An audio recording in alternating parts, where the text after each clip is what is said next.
नमस्कार, आप देख रहे हैं वीआईपी न्यूज़ और मैं हूं आपके साथ ब्रजेश यादव।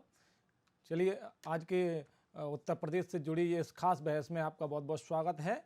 राहुल गांधी के संभावित उत्तर प्रदेश दौरे को लेकर प्रदेश में जो अटकलों का दौर लगाया जा रहा है उसको लेकर हमारी आज चर्चा रहेगी और इस चर्चा में हमारे साथ जो पैनल जुड़ेगा उसके बारे में आपको उनसे परिचय करा दें। आपका सबसे पहले हमारे साथ रितु खरे जी हैं, राजनीतिक विश्लेषक हैं।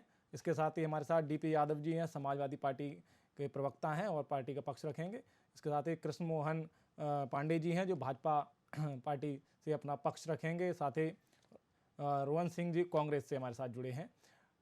सबसे पहले यूपी की जो राजनीतिक गलियों में इस समय कांग्रेस नेता राहुल गांधी के अयोध्या दौरे की जो चर्चा तेज हो गई है, इसके साथ ही राहुल टीम के सलाहकार और करीबी विजय महाजन ने जो हाल ही में अयोध्या का गुप्त दौरा किया है, उसके बाद प्रदेश में कांग्रेस को लेकर सॉफ्ट हिंदुत्व की जो राजनीति है उसकी जो अटकलें चल रही हैं उसको लेकर हम आज बात करेंगे। सबसे पहले रोहन जी, आपसे ही सवाल है, ये गुप्त दौरा क्या वजह रही? क्या राहुल गांधी आगामी समय में अयोध्या का दौरा करने वाले हैं?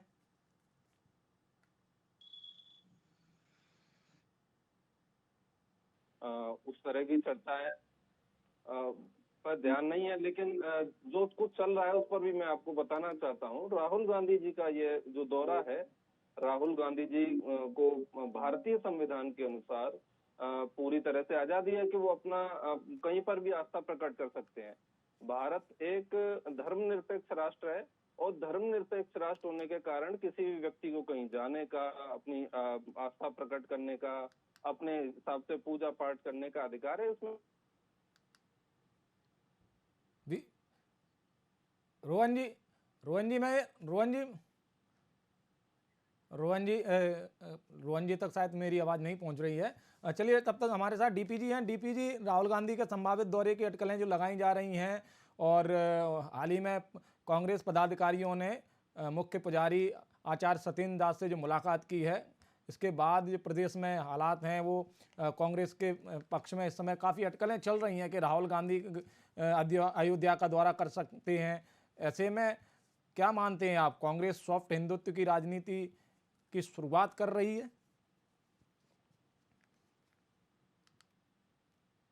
डीपी यादव जी।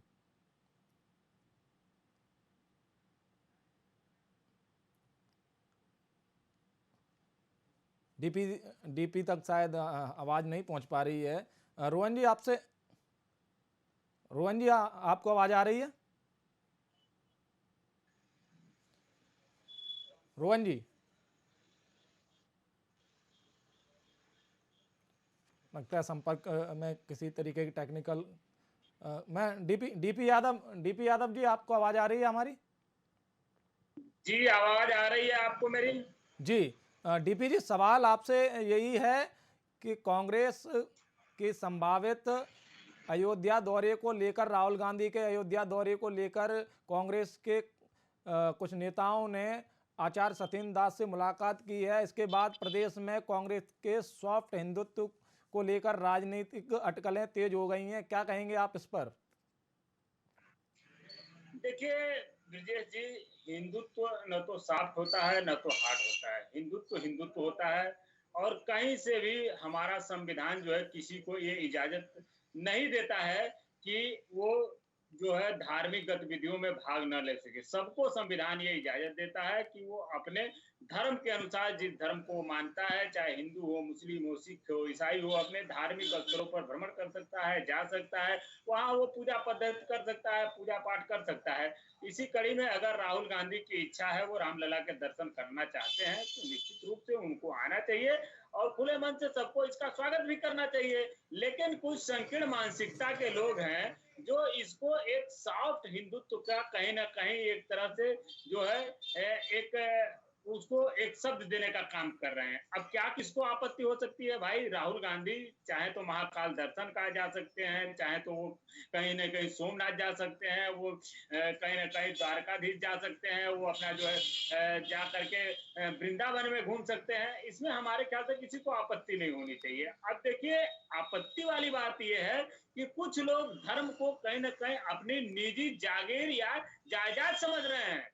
जो हिंदू धर्म के लिए या और भी किसी धर्म के लिए एक अच्छा संकेत नहीं है। हमें तो सबसे पहले उनको पहचानना चाहिए कि जो ये कहते हैं कि फलाने जगह फलाने क्यों जा रहे हैं दर्शन करने, क्यों वो घूमने जा रहे हैं? अरे भाई, आपको आपत्ति क्या है? राहुल गांधी जा सकते हैं और भी तमाम लोग जा सकते हैं। सामान्य आदमी जिस प्रकार से जाता है, वहां पूजा पाठ करता है, वहां धार्मिक स्थल में धार्मिक गतिविधियों में सम्मिलित होता है, सबको कहीं ना कहीं इसका स्वागत करना चाहिए। और अयोध्या तो हमेशा से एक जो है आस्था और विश्वास का केंद्र है। सभी लोग वहां जाते हैं, सभी लोग पूजा पाठ करते हैं, लेकिन कुछ लोग हैं जो इस देश में, कुछ पार्टियां हैं, हम खुल करके नाम लेंगे भारतीय जनता पार्टी का, वो कहीं ना कहीं अयोध्या में अगर कोई जाता है तो उसके कान पहले खड़े हो जाते हैं कि भाई ऐसे ये फला अयोध्या कैसे चले गए, इनको क्यों अयोध्या जाना चाहिए। अरे भाई, आप अयोध्या अगर कोई जा रहा तो आपत्ति क्यों कर रहे हैं? आप जाने दीजिए, सबको वहां सम्मिलित होने दीजिए। लेकिन बड़ी दुर्भाग्य की ये बात है कि ये लोग ना तो हिंदू धर्म के हैं और ना ही ये मानवता के हैं, सिर्फ और सिर्फ नफरत फैलाने का काम करते हैं। ये चाहते हैं कि हिंदू धर्म जो है या जो देवी देवता है वो इनकी जागीर बन करके रह जाए। ये बड़ी अफसोसनाक बात चलिए, है। कृष्ण मोहन जी आप जुड़े हैं। आपने हाल ही में डीपी यादव जी को सुना, कई आरोप लगाए हैं उन्होंने। क्या नरेंद्र मोदी के आगमन से पहले राहुल गांधी का संभावित दौरे पर भाजपा को आपत्ति होनी चाहिए? देखिए, एक बात स्पष्ट कर दूं कि भारतीय जनता पार्टी राहुल गांधी जी के इस कदम को हर्ष स्वीकार करती है और स्वागत करती है, और निश्चित तौर पर देश की आम जनता को स्वागत करना चाहिए, देश के नागरिकों को करना चाहिए कि वो लोग जो राम मंदिर का के विरोध में सुप्रीम कोर्ट में 10 एडवोकेट खड़ा करते थे, जो कहते थे कि राम काल्पनिक है, राम सेतु काल्पनिक है, राम जन्म कभी हुआ ही नहीं था, वो लोग यदि राम जन्मभूमि पे जाकर भगवान का दर्शन करने जाते हैं तो निश्चित तौर पर उनको सद्बुद्धि मिली है और इस सद्बुद्धि का स्वागत होना चाहिए। दूसरी बात, जब राहुल जी अयोध्या जाएंगे तो अयोध्या जाकर भगवान राम का दर्शन भी करें, और उन्होंने जो अपराध किया था, जो भगवान की जो अस्तित्व थी, भगवान राम का अस्तित्व था, उसको अस्वीकार कर दिया था, वहां पे उसके लिए भगवान से माफी मांगे। देश वैसे उनको माफ कर चुका है, क्योंकि राम जन्मभूमि और राम आंदोलन, राम जन्मभूमि आपका बहुत बड़ा मंदिर, भव्य मंदिर बनने जा रहा है। दूसरी बात, हमारे मित्र, ये सभा के मित्र ने कहा कि हिंदू धर्म के लिए अच्छे संकेत नहीं है।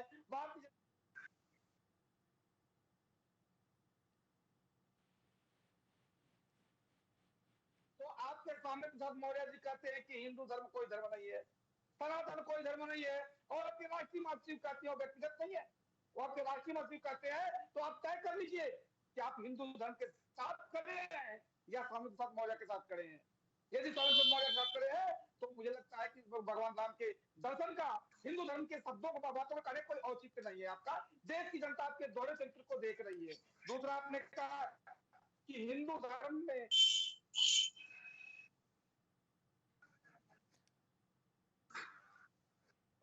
हजारों वर्षों की पुरानी परंपरा, सनातन परंपरा है, हिंदू परंपरा है, और उसमें आस्था है। ये कितनी बड़ी परंपरा है।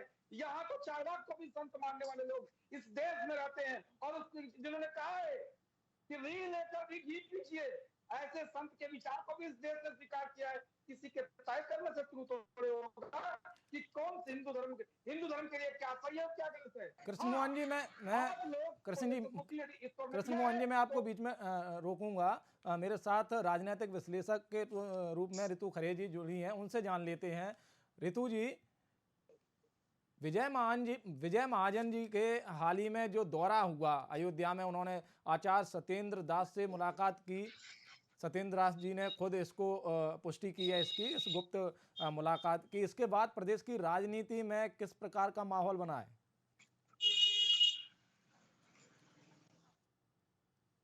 ऋतु जी,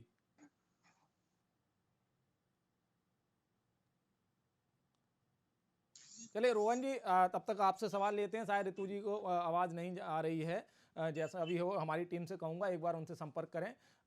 इस मुलाकात के बाद प्रदेश में सॉफ्ट हिंदुत्व की जो बात चल रही है, ऐसे में आप क्या मानते हैं, राहुल गांधी के अगर सलाहकार अयोध्या आते हैं तो गुप्त वार्ता की क्या जरूरत थी? क्या मुलाकात के पीछे, इसके पीछे क्या राजनीतिक एजेंडा था? अगर आप आते हैं तो आप सामने आते, ऐसे क्या वजह रही गुप्त रूप से मिलने की?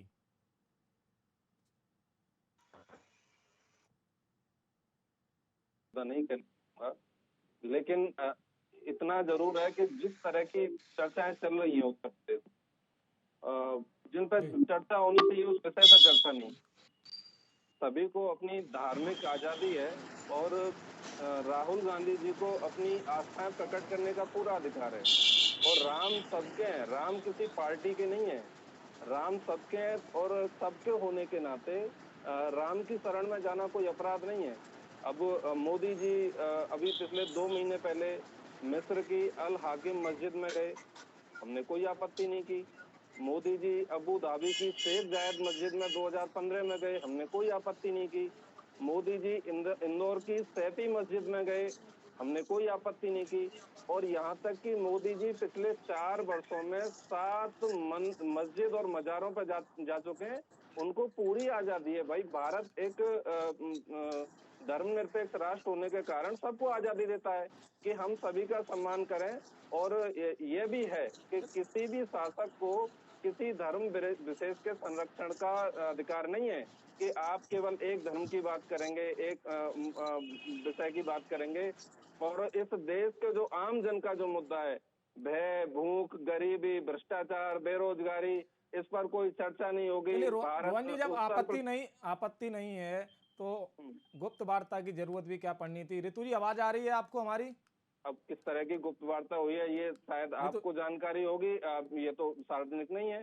इस तरह की कोई गुप्त वार्ता नहीं हुई। सभी को सत्येंद्र जी संतों ने की शरण में जाने का अधिकार है। रोहन जी, मैं रोहन जी जी, गुप्त वार्ता थी, उसके बाद मुख्य पुजारी उन्होंने इसकी लगभग एक सप्ताह बाद इसकी जानकारी सामने आई। उसके बाद प्रदेश में राहुल गांधी के संभावित अयोध्या दौरे की बात सामने आने लगी। ऋतु जी, सवाल आपसे है, क्या नहीं, हम माहौल है तो इस एक समय? चीज और कहना चाहेंगे, एक चीज और कहना चाहेंगे। जी। राहुल गांधी जी जाएंगे और प्रार्थना करेंगे भगवान राम से कि इनको सद्बुद्धि दें। ये जिस तरह के इनके जो सांसद हैं जो धर्म विशेष का अपमान करते हैं, मुस्लिम समाज को गाली देते हैं, उनको सद्बुद्धि दें। भगवान राम से कामना करेंगे कि इनके जो बलात्कारी सांसद हैं उनको ये बाहर करें, जेल में डालें। हम तो भगवान राम से प्रार्थना करेंगे कि इस प्रदेश में जो अशिक्षा का सबसे निचला स्तर है, दूसरे नंबर पर सबसे अशिक्षित राज्य अगर कोई है तो उत्तर प्रदेश है। ये शिक्षा में इसका ग्राफ बढ़े। प्रति हेलो। व्यक्ति आय में उत्तर प्रदेश हाँ सबसे जी, निम्न आवाज आ स्तर रही पर है? है, उसमें प्रति व्यक्ति आय बढ़े। तो इसमें तो हम भगवान राम से ये भी हेलो। प्रार्थना करेंगे कि भगवान इनको सद्बुद्धि देकर ये धर्म की राजनीति छोड़ें और विकास की राजनीति शुरू करें। चलिए ऋतु जी, आपको आवाज आ रही है हमारी?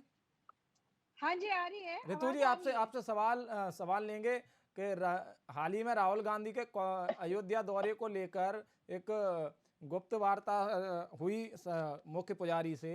उसके बाद विजय महाजन जी, जो उनके सलाहकार हैं, वो अयोध्या आए और एक कांग्रेस का पैनल पूरा मिलने जाता है मुख्य पुजारी से। उसके बाद एक सप्ताह बाद ये इस पर एक बयान आता है। उसके बाद प्रदेश में कांग्रेस के सॉफ्ट हिंदुत्व और हिंदुत्व की राजनीति करने की अटकलें तेज हो जाती हैं। आपके हिसाब से इस समय प्रदेश में कांग्रेस जो हिंदुत्व की राजनीति है उसको लेकर आपका क्या मानना है? क्या इसको लेकर ही यह दौरा किया गया है? देखिए, मेरा ये कहना है कि जो लोग पहले रामलला के क्वेश्चन उठाए और मैं ये निष्पक्ष होकर बात कर रही हूँ कि किसी भी देश की आस्था पे जिस भगवान मानते हैं, जहाँ 140 करोड़ लोग, उन पे क्वेश्चन मार्क नहीं उठाना चाहिए। राहुल गांधी जी ने विदेश में भी जाके राष्ट्रवादी हिंदुत्व पे कई बार बयानबाजी की है और यहाँ तक कि रामलला पे भी उनको काल्पनिक बताया है। लेकिन अब है देर से आए दुरुस्त आए। ये कहा जाता है कि एक समय आता है कि जब लोगों को अपना समझ में आता है कि हाँ भाई, उनसे कुछ गलती हुई है और उनको ये मानना पड़ा। और ये हम उस कदम में देखते हैं कि आज हिंदुत्व इतना स्ट्रांग हो गया है, लोगों आज हिंदू धर्म ने उनको झुका दिया है। यही कारण है कि उनको रामलला के दर्शन के लिए गए हैं और अच्छी बात है, क्योंकि पूरे देश की आस्था का सवाल है। और आप देखते होंगे कि विदेशों में भी जो होता है, आप राजनीति करिए लेकिन धर्म के क्वेश्चन नहीं उठाइए, धर्म को लेके कोई भी विवादित बयान दीजिए। कभी किसी ने, हर देश में सत्ता और विपक्ष होता है, लेकिन कभी आपने सुना किसी ने ईसा मसीह पे बोल दिया हो, प्रॉफिट पे बोल दिया हो या कोई और धर्म के लिए? लेकिन क्यों हिंदुस्तान में ऐसा हुआ कि आप जो करोड़ों लोग जो रामलला के अस्तित्व अयोध्या है उसका एक पूरा जीता जागता हमारे पास प्रमाण है, ग्रंथ लिखे गए हैं, रामायण है, उसके बावजूद उस पे क्वेश्चन उठाना ये गलत बात है, क्योंकि आस्था पे चोट करना सबसे बड़ी भूल होती है। और मुझे लगता है कि राहुल गांधी जी ने ये अच्छा किया कि गए, रामलला के दर्शन किए। और देखिए आने वाले समय में इसका कुछ अच्छा प्रभाव पड़ेगा। ये हमारा मानना है कि पक्ष, इसमें यही मानूंगी कि सत्ता पक्ष इसमें विजयी हुई है। आखिर उन्होंने मनवा ही लिया कि रामलला भगवान है। रामलला भगवान है, काल्पनिकता की बातें कई बार राहुल गांधी से लेकर की गई। लेकिन इंडिया गठबंधन पर रोहन जी आपसे जानना चाहूँगा, इंडिया गठबंधन के कई नेताओं के हाल ही में जो बयान आपने सुने होंगे उदयनिधि स्टालिन से लेकर, क्या सिर्फ हिंदुत्व को टारगेट करके ही ये बयान दिए जा रहे हैं? क्या अन्य समुदायों से इतर क्या हिंदुत्व को कमज़ोर मान लिया गया है, इसलिए आप लगातार इंडिया गठबंधन में मेरे साथ समाजवादी पार्टी से भी डीपी यादव जुड़े हैं, उनसे भी यही रहेगा सवाल कि वजह क्या है हिंदुत्व को लेकर आपके इंडिया गठबंधन के नेताओं के जो बोल हैं वो बिगड़े हुए क्यों रहते हैं? देखिए, ये जो जिस तरह की बातें चल रही हैं कि किसने क्या कहा, अभी इंडिया गठबंधन का कोई अधिकृत प्रवक्ता यहाँ पर नहीं है। और एक कांग्रेस के अधिकृत प्रवक्ता होने के नाते मैं कहना चाहूंगा कि हम सभी धर्मों का, सभी पंथों का, सभी समुदायों का सम्मान करते हैं और किसी को भी यह अधिकार नहीं है, लेकिन जिस पे बहस होनी चाहिए उस पर बहस नहीं है। और जो बिना वजह के मुद्दे उन पर बहस चल रही है। अभी इन्हीं के एक मंत्री ने कहा, डॉक्टर संजय निषाद ने, कि भगवान राम तो दशरथ के पुत्र ही नहीं है। इस बात को अगर कोई और व्यक्ति कह देता तो बवाल हो जाता। इन्होंने उसको प्रमोट करके मंत्री बना दिया। और इन्हीं के एक नेता ने कहा कि जिनमें बसे राम की और ठर्रे में हनुमान, इस तरह की अपमानजनक बातें संसद में इन्होंने कही। और इनके तमाम नेताओं के ऐसे बयान हैं जो इनको प्रमोट कर देते हैं। जब इनके साथ स्वामी प्रसाद मौर्य जी जब उनके साथ थे तब दूध के धुले हुए थे, जब इनके साथ से हट गए तो वो धर्म विरोधी हो गए। तो इस तरह की बातें केवल भारतीय जनता पार्टी के एंगल से इनको लगती हैं, लेकिन हम तो केवल आम जन के जो मुद्दे हैं हम उस पर ध्यान फोकस करना चाहते हैं। हम शिक्षा पे, बेरोजगारी पे, चिकित्सा पे, स्वास्थ्य पे, हम इस पर आना चाहते हैं। हम इन चीजों का समाधान करना चाहते हैं। केवल हमारा इतना टारगेट रहेगा। कृष्णमोहन जी, क्या आपकी पार्टी हिंदुत्व की राजनीति करती है, इसलिए हर बार आप लोग सवाल उठाते हैं, अन्य मुद्दों पर सवाल नहीं उठाते हैं आप, चाहे वो शिक्षा, रोजगार, इन मुद्दों पर आप क्यों नहीं बात करते? भारतीय जनता पार्टी संविधान में विश्वास करती है, लोकतंत्र में विश्वास रखती है और इस देश के 140 करोड़ जनता की सेवा के लिए, चाहे वो किसी भी धर्म के हो, किसी भी पंथ के हो, किसी भी संप्रदाय के हो, हम उनके साथ कर रहे, उनके विकास की बात करते हैं। और भारतीय जनता पार्टी अपने स्थापना काल से लेकर 2014 से लेकर 2023 तक हम मात्र और मात्र विकास की बात करते हैं और विकास के नाम पर आए थे। विकास कर रहे हैं और आगे भी विकास की चर्चा करेंगे। हाँ, कुछ ऐसे लोग हैं जो भारतीय जनता पार्टी के नाम पर आज तक धर्म की राजनीति करते रहे और बार बार देश के एक वर्ग को ये बताते रहे कि भारतीय जनता पार्टी की जब सत्ता आएगी तो आपको बहुत समस्या हो जाएगी, इस देश को बाइफरकेट कर दिया जाएगा। वो एक वर्ग था जो इनका वोट बैंक बना हुआ था। अब जब भारतीय जनता पार्टी की 14 से लेकर 23 में हमारी सरकार है, देश में कोई दंगे नहीं हुए, बम ब्लास्ट नहीं होते, अब कोई धार्मिक दंगे नहीं होते। देश की जनता समझ चुकी है और उस वर्ग के लोग भी इस बात को समझ चुके हैं कि भारतीय जनता पार्टी है जिसके हाथ में देश का और देश के नागरिकों का भविष्य सुरक्षित है, उन्हीं के हाथों में देश का विकास है और वो कर रहे हैं। दूसरी बात, हमारे राहुल गांधी जी देश के नागरिक हैं, मैं उनका स्वागत करता हूं, परंतु समस्या ये है जिन जिन राज्यों में चुनाव होते हैं तो वहां के बड़े मठ मंदिरों में राहुल जी जाते हैं, क्योंकि ये वहां उनकी आस्था का प्रतीक नहीं है, ये पॉलिटिकल टूरिज्म पर जाते हैं। राहुल गांधी जी हमेशा पॉलिटिकल टूरिज्म पर जाते हैं। उत्तर प्रदेश में आते हैं तो इच्छाधारी हिंदू बन जाते हैं, उत्तर प्रदेश में आते ही इच्छाधारी हिंदू बन जाते हैं, वायनाड जाते ही उनके सर पे टोपी और केरल जाते ही गले में क्रॉस हो जाता है।